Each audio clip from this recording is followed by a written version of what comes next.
and maybe more, is it maybe more valuable? I mean, I don't know. I always like to think that the UFC champ or the boxing heavyweight champ that believes they are the greatest is more empowering than the one who's out for revenge. But man, the one out for revenge wins a lot of the times. The one who's pushing against. Yep. Now I'm going to get back at you. Rage. Nothing gets more shit done than that emotion of rage. Yep. We like to say, no, freedom and light is the one that carries it. Man, I don't know. That's maybe too evolved for us to really grab a hold of. Rage and anger and revenge are mighty powerful emotions, man.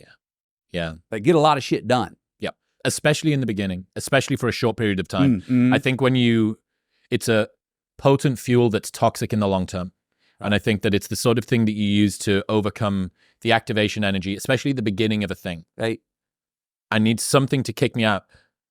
The chip on my shoulder from the kids that didn't believe me in school, the fact that I felt like I was mistreated or victimized or in some form there was some limitation placed on me. It's a pretty good fuel. That'll get you a long way. Yeah.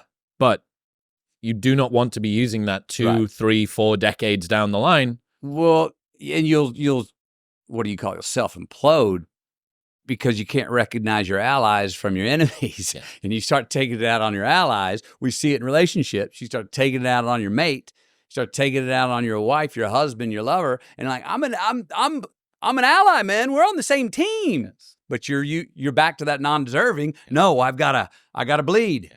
No, I gotta win. I gotta get angry. Now hey. Well, also the lesson that you've taken is enemies are more functional, motivating sources than allies. Right. Therefore, if I can make enemies out of allies, I will just find lily pad. I'll just keep jumping. Yeah, but that, like, I think what you're saying is that trajectory starts to go it's not lateral. Good. Well, what have you got left? You've got an entire world filled with enemies, yeah, or at least no allies.